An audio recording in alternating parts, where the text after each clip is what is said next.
নমস্কার বন্ধুরা, আমরা ইতিমধ্যে কম বেশি প্রত্যেকে জানি যে প্রায় 1,33,00,000 মা বোনের নাম অন্নপূর্ণা যোজনা প্রকল্পে অনলাইন এবং অফলাইনের মাধ্যমে জমা পড়েছে।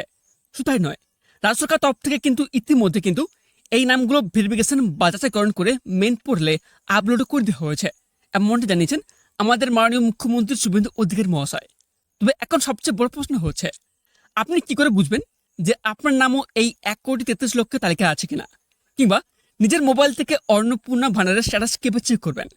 আপনি যদি এই যোজনায় আবেদন করে থাকেন, তবে স্ট্যাটাস চেক করতে গিয়ে আপনাকে ঠিক কী কী সমস্যার সম্মুখীন হতে পারে এবং কোন 4টি অত্যন্ত গুরুত্বপূর্ণ ডকুমেন্টস আপনাকে আগে থেকে রেডি রাখতে হবে, তার মাধ্যমে ভবিষ্যতে আপনি খুব সহজে স্ট্যাটাস চেক করতে পারবেন। তা আজকের ভিডিওটিতে আমি আপনাদের বিস্তারিত জানাবো, তাই আগে থেকে প্রস্তুত থাকাটা কিন্তু অতি অবশ্যই প্রয়োজন। মূল বিষয় যার আগে, আপনারা যারা আজকের আমাদের ইউটিউব চ্যানেলে প্রথমবার এসেছেন, তারা অতি অবশ্যই চ্যানেলটিকে সাবস্ক্রাইব করে পাশ থেকে বেল আইকনটি অন করে রাখুন, এবং যারা ফেসবুক থেকে দেখছেন তারা পেজটিকে ফলো করে রাখবেন, যাতে এরকম গুরুত্বপূর্ণ আপডেট আপনার মিস না হয়। চলুন এবার সরাসরি মূল তথ্যে আসা যাক। অনেকে ভাবছেন যে স্ট্যাটাস চেক করার জন্য হয়তো নতুন কোনো অফিসার আসবে, কিন্তু আপনি জানে রাখে, সরকার যখন এই স্ট্যাটাস চেক করার জন্য অপশন দেবে, তখন এই সোশ্যাল রেজিস্ট্রি পোর্টালে চেক অ্যাপ্লিকেশন স্ট্যাটাস বলে এক নতুন অপশন যুক্ত করা হবে। কেননা আপনারা ভালো করে জানেন, এই সোশ্যাল রেজিস্ট্রি পোর্টালটি হলো আসল অফিসিয়াল পোর্টাল। এখন ধরে আপনারা এই পোর্টাল থেকে অনলাইনে আবেদন করেছেন এবং family data connection form download করে এসেছেন। তো স্ট্যাটাস চেক করার জন্য আলাদা কোনো পোর্টাল খোলার সম্ভাবনা একদমই নেই। এই মুহূর্তে আপনার স্ক্রিনে যে অফিসিয়াল পোর্টালটি দেখতে পাচ্ছেন, ঠিক এই দুটি অপশনের মাঝখানে নতুন অপশন অর্থাৎ চেক অ্যাপ্লিকেশন স্ট্যাটাসটি শো করবে। যখন এই অপশনটি লাইভ হবে, আপনারা সরাসরি এখানে ক্লিক করলেই নিজেদের স্ট্যাটাস দেখে নিতে পারবেন। তবে হ্যাঁ, স্ট্যাটাস চেক করার জন্য পোর্টাল চালু হলেই সার্ভারের উপর ব্যাপক চাপ পড়বে। তাই কোন 4টি ডকুমেন্টস আপনার হাতের কাছে প্রস্তুত রাখতে হবে এবং ওটিপি বা পোর্টাল জ্যামের মতো কী কী সমস্যা আপনি পড়তে পারেন, চলুন সেই বিষয়ে এবার এক সতর্ক হওয়া যায়। যখনই এই অন্নপূর্ণা যোজনার অফিসিয়াল পোর্টালে এই চেক অ্যাপ্লিকেশন স্ট্যাটাসটি ওপেন হবে, তার নিচে দেখবেন এখানে একটি অপশন থাকবে, চেক স্ট্যাটাস। ঠিক আছে, এই অপশনে আপনাদের ক্লিক করতে হবে। তারপর দেখবেন এখানটায় নেক্সট পেজ ওপেন হবে।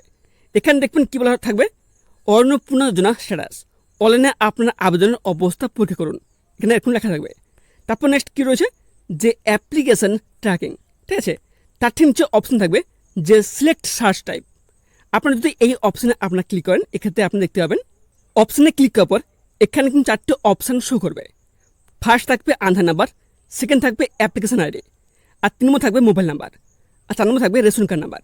ঠিক আছে, এই 4টি অপশানের মধ্যে আপনার যে কোনো একটি অপশান চুজ করতে হবে। আপনি যদি আধার নাম্বার যদি চুজ করেন, সেক্ষেত্রে আপনাদের আধার নাম্বার দিতে হবে। তারপর দেখবেন নেক্সট অপশান থাকবে অ্যাপ্লিকেশন আইডি। আপনি আবেদন করার পর আপনাকে যে অ্যাপ্লিকেশন আইডি প্রোভাইড করা হয়েছিল, ওই অ্যাপ্লিকেশন আইডিকে দিয়েও আপনারা চেক করতে পারবেন। ঠিক আছে, নেক্সট থাকবে মোবাইল নাম্বার। আপনি যে রেজিস্টার মোবাইল নাম্বার দিয়ে লগ ইন করে আবেদন করেছেন, বা অন্নপূর্ণা যোজনায় আবেদন করার সময় যে রেজিস্টার মোবাইল নাম্বার দিয়েছেন, ওই মোবাইল নাম্বার দিয়েও আপনারা স্ট্যাটাস চেক করতে পারবেন। তারপর নেক্সট এখানে যিনি আবেদন করছেন, ঠিক আছে, ওনার স্ট্যাটাস এবং ডিটেলস এখানে শো করবে। ওনার নাম, application ID, Aadhaar number, gender, date of birth, district, category, সমস্ত ডিটেলস এখানটা শো করবে। তার নিচে দেখবেন এখানটা 4টি স্ট্যাটাস শো করবে। ঠিক আছে, প্রথম স্ট্যাটাস কী রয়েছে, যে অ্যাপ্লিকেশন পেন্ডিং, সেকেন্ড থাকবে কি ভেরিফাইড, আর 3 নম্বর থাকবে পেমেন্ট প্রসিড, আর 4 নম্বর থাকবে যে কমপ্লিটেড।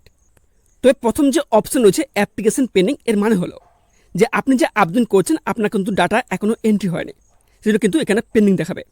তারপর দেখবেন নেক্সট কী থাকবে, যে ভেরিফাইড। এখান থেকে আপনারা ক্লিয়ারলি বুঝতে পারবেন যে আপনার আবেদনটি সাকসেসফুলি অ্যাপ্রুভড হয়ে গেছে। ঠিক আছে, এবার শুধু আপনাদের অ্যাকাউন্টে টাকা ঢোকার বেলা। ঠিক আছে, তবে এখানে আপনারা আরেকটি ক্লিয়ারলি বুঝতে পারবেন যে আপনার এখানে রিজেকশনের কোনো সম্ভাবনা খুবই কম। তারপর দেখবেন নেক্সট অপশন কী থাকবে, পেমেন্ট প্রসিড। পেমেন্ট প্রসিড যদি আপনার সেটা দেখায়, তাহলে আপনারা বুঝবেন যে এবার আপনাদের অ্যাকাউন্টে টাকা শুধু ঢুকবে। ঠিক আছে, তারপর দেখবেন নেক্সট কী থাকবে, যে কমপ্লিটেড, নট ইয়েট পেড। ঠিক আছে, আপনার অ্যাকাউন্ট যখন টাকা ঢুকে যাবে, ঠিক আছে, 3 টাকা ঢুকে যাবে, তখন এই অপশানটি শো করবে। তারপর নিচে আসবেন, নিচে আসার পর দেখবেন এখানে কী বলা হয়েছে, যে কারেন্ট স্ট্যাটাস, যিনি আবেদন করছেন তার যে কারেন্ট স্ট্যাটাস, ঠিক আছে, এখানে শো করবে। এর সাথে আপনাদের বললো কি, এখানে নতুন একটি অপশান অ্যাড হতে পারে, আর সেটি হলো ডাউনলোড রিসিপ্ট। অর্থাৎ এখানে যে আপনি স্ট্যাটাসটা দেখতে পাচ্ছেন, ঠিক আছে, এবং যে পেমেন্টের স্ট্যাটাসটা দেখতে পাচ্ছেন, সেটা এখানটায় এই অপশনে ক্লিক করে কিন্তু আপনারা ডাউনলোড করতে পারবেন। তো বন্ধুরা, পোর্টালটি খোলার সাথেই কেবে আপনারা স্টেপ বাই স্টেপ নিজেদের নাম চেক করবেন, তা লাইভ ভিডিও কিন্তু আমি এই চ্যানেলের সবার আগে নিয়ে আসবো। তাই এই নতুন অপশনটি চালু হওয়া মাত্রই আপডেট পেতে এখনই আমাদের সাথে জুড়ে থাকুন। আজকের তথ্যটি যদি আপনাদের বিন্দুমাত্র দরকারি বা হেল্পফুল মনে হয়ে থাকে তো ভিডিওটিতে এক লাইক করবেন এবং আপনার এলাকার বাকি মা বোনদের সচেতন করতে ভিডিওটি প্রচুর পরিমাণে শেয়ার করে দেবেন। দেখা হচ্ছে পরবর্তী কোনো গুরুত্বপূর্ণ আপডেটের সাথে। ততক্ষণ সব ভালো থাকবেন, সুস্থ থাকবেন এবং তার সাথে যদি আপনারা আমাদের চ্যানেলে প্রথমবার হয়ে থাকেন তো চ্যানেলটিকে সাবস্ক্রাইব করে পাশ থেকে বেল আইকনটি অন করে রাখুন এবং যারা এই মুহূর্তে ফেসবুক থেকে দেখছেন অতি অবশ্যই পেজটিকে ফলো করে রাখুন। ধন্যবাদ।